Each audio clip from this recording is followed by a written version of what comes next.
ਤੁਸੀਂ ਕੀ ਕਰਨ ਆਏ ਹੋ ਜੀ?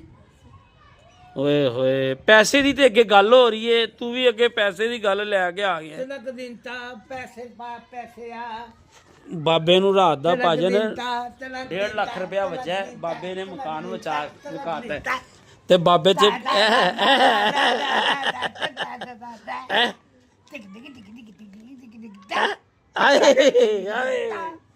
ਆਏ ਆਏ ਬਾਬਾ ਜੀ, ਅੱਜ ਤੇ ਖਾਨ ਸਾਹਿਬ ਵਾਲਾ ਖੂਨ ਹੀ ਲੱਗ ਰਿਹਾ ਵਿੱਚ। ਆਏ ਆਏ ਆਏ ਆਏ ਆਏ ਆਏ ਆਏ, ਕੀ ਬਾਤ ਹੈ, क्या बात है ਫੇਰ ਬਾਬਾ ਜੀ ਫੇਰ ਆਏ ਬਾਬਾ ਜੀ। हाँ जी ਹੱਥ ਤੁਹਾਡੇ ਨਹੀਂ ਉਹ ਲੋਹਾਰਾਂ ਵਾਲੇ ਲੱਗ ਰਹੇ